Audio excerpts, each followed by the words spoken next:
नमस्कार दोस्तों, बहुत बहुत स्वागत है एक बार फिर से आप सभी का आपके अपने इस YouTube चैनल विधिटेरिया में। दोस्तों आप सभी को होली की हार्दिक शुभकामनाएं। तो दोस्तों आज की इस वीडियो में हम आपको बताएंगे कि 10 लाख रुपए के लोन को 3 लाख रुपए में कैसे आप सेटल कर सकते हैं। जी हाँ दोस्तों, सेटलमेंट के लिए आप जितना परेशान होते हैं बैंकों के रिकवरी एजेंट और बैंकों के मैनेजर के चक्कर में, अब आपको परेशान होने की बिल्कुल ज़रूरत नहीं है। दोस्तों हम आपको एक ऐसा रास्ता बताने वाले हैं आज के इस वीडियो में कि आपके 10 लाख रुपए या 20 लाख रुपए का लोन का सेटलमेंट बहुत ही कम पैसे में आसानी से हो सकता है। दोस्तों मान लीजिए आपने कोई भी केसीसी लोन लिया है, कोई भी क्रेडिट कार्ड लिया है या फिर कोई भी पर्सनल लोन लिया है और आप अपने इस लोन का सेटलमेंट कराना चाहते हैं क्योंकि आपने डिफ़ॉल्ट कर दिया है। अब आपके पास पैसे नहीं हैं, इनकम नहीं है, आपका बिजनेस बंद है। आप जिस समय आपने पैसा लिया था, लोन लिया था, उस समय आपकी कंडीशन बहुत अच्छी थी, लेकिन आज का समय है वो आपके लिए बहुत ही भारी पड़ रहा है, आप पैसे नहीं चुका पा रहे हैं। अब ऐसे कंडीशन में आप सोचते हैं कि आप अपने उस लोन का सेटलमेंट कैसे कराएंगे। बैंक वाले आपसे बहुत ज़्यादा पैसे मांग रहे हैं, रिकवरी एजेंट कहते हैं कि आपके ऊपर हम लोग लीगल नोटिस इशू करेंगे, बैंक का मैनेजर कहता है हम आपको जेल भेज देंगे। इन तमाम बातों से आप इतने परेशान हो जाते हैं कि बैंक की तरफ से एक रिकवरी की नोटिस आती है, आप परेशान हो जाते हैं। बैंक वाले फर्जी तरीके से आपके व्हाट्सएप नंबर पे एक लीगल नोटिस भेजते हैं, उस पर किसी पुलिस वाले का नाम होता है या फिर किसी अदालत का नाम होता है या फिर उस पर किसी एडवोकेट का नाम होता है। अब आपके हाथ पाँव फूलने लगते हैं, आप जल्दबाजी में रिकवरी एजेंट से संपर्क करते हैं, आप जल्दबाजी में बैंक के मैनेजर से संपर्क करते हैं। दोस्तों इन बातों को करना हमारे लिए कितना ज़रूरी है, क्योंकि आपकी गलतियों से जो नए लोग हैं वो भी सीख सके ताकि वो भी भविष्य में गलती ना करें। तो इसीलिए हम आपको हर बात बताते रहते हैं कि आप कौन कौन सा मिस्टेक करते हैं। तो आपका 10 लाख का लोन है, 5 लाख का लोन है, 20 लाख का लोन है, 15 लाख का लोन है, आपको बिल्कुल भी डरने की ज़रूरत नहीं। आपके लोन का सेटलमेंट बहुत ही कम दाम पे होगा। तो यहाँ पे हम आपको बताने वाले हैं किस तरीके से आप अपने बड़े हुए लोन का सेटलमेंट आसानी से कम पैसों में करा सकते हैं। दोस्तों मैं आपको बता देता हूँ कि आपको सेटलमेंट कराने के लिए आपको लोक अदालत में संपर्क करना होगा, साथ ही साथ बैंक के रीजनल मैनेजर के पास संपर्क करना होगा। लेकिन उसके पहले आपको एक बहुत बड़ा काम करना है। बहुत बड़ा काम ये है कि आपको अपना स्टेटमेंट लेना है। आप अपने स्टेटमेंट को खुद से वेरीफाई कर सकते हैं। जी हाँ दोस्तों, हम आपको बता दें कि आपको अब सीए के पास जाने की ज़रूरत नहीं है।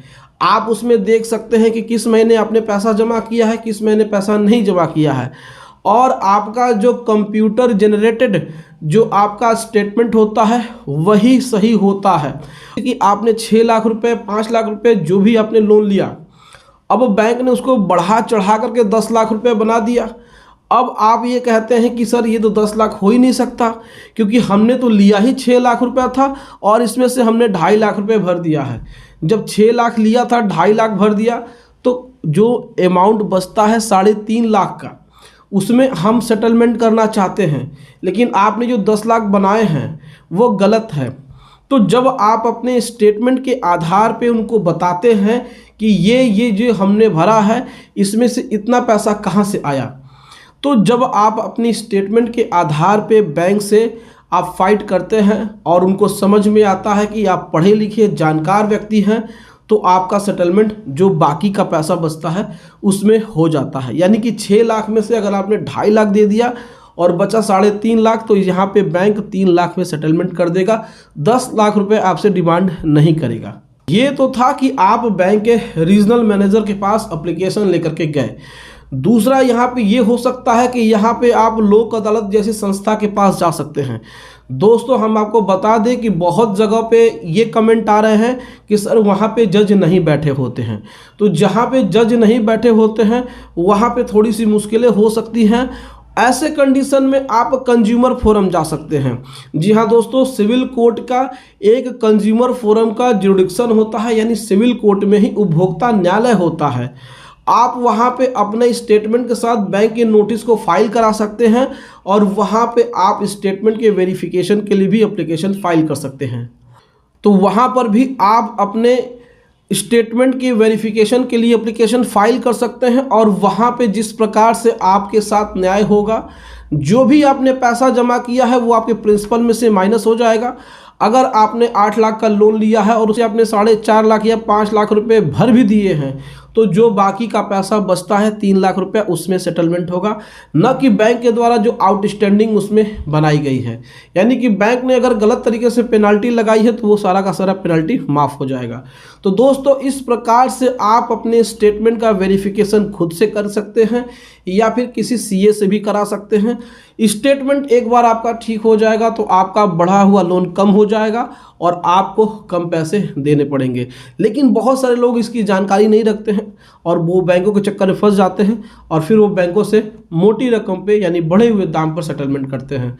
तो दोस्तों, आप भी जागरूक बनिए और बैंक जब भी आपको इस प्रकार की कोई नोटिस देता है तो आप करंट डेट का स्टेटमेंट लेकर के उसको टैली कर लीजिए, उसको एक बार पढ़ लीजिए, सही तरीके से मिला लीजिए। अगर आपको नहीं आता है तो आप सीए की मदद ले सकते हैं और उसके बाद आप इसको रीजनल मैनेजर के पास लेकर जा सकते हैं या फिर कंज्यूमर फोरम में लेके जा सकते हैं या फिर आप लोक अदालत के माध्यम से आप अपने बढ़े हुए लोन का सेटलमेंट आसानी से करा सकते हैं। दोस्तों, हमारे एक ऐसे व्यूअर थे जिनका कि अपने 6 लाख रुपए के लोन में से उन्होंने 2.5 लाख रुपए जमा कर दिए थे, बाकी के 3.5 लाख रुपए में से 3 लाख में आसानी से सेटलमेंट हो गया। तो यहाँ पे 10 लाख रुपए के नोटिस को ठुकरा दिया गया और उनका जो सेटलमेंट हुआ वो मात्र 3 लाख रुपए में हुआ। तो दोस्तों, इस प्रकार से आप भी अपने राइट्स के लिए लड़ सकते हैं। तो दोस्तों, आपको भी अगर किसी प्रकार से लीगल एडवाइस की ज़रूरत है तो आप हमारे स्क्रीन पे दिए हुए हमारे व्हाट्सएप नंबर पे अपनी समस्या को लिख करके भेज सकते हैं और आप घर बैठे ही लीगल एडवाइस ले सकते हैं। दोस्तों, वीडियो अच्छी लगी हो वीडियो को एक लाइक ज़रूर करिएगा, इसे अपने दोस्तों और रिश्तेदारों में शेयर कर दीजिएगा और हमारे चैनल को सब्सक्राइब करके हमें सपोर्ट ज़रूर प्रदान करिएगा। दोस्तों, मिलते हैं अगली वीडियो में एक नए टॉपिक के साथ। तब तक आप अपना और अपने पूरे परिवार का ध्यान ज़रूर रखिएगा। Thank you so much. जय हिंद दोस्तों।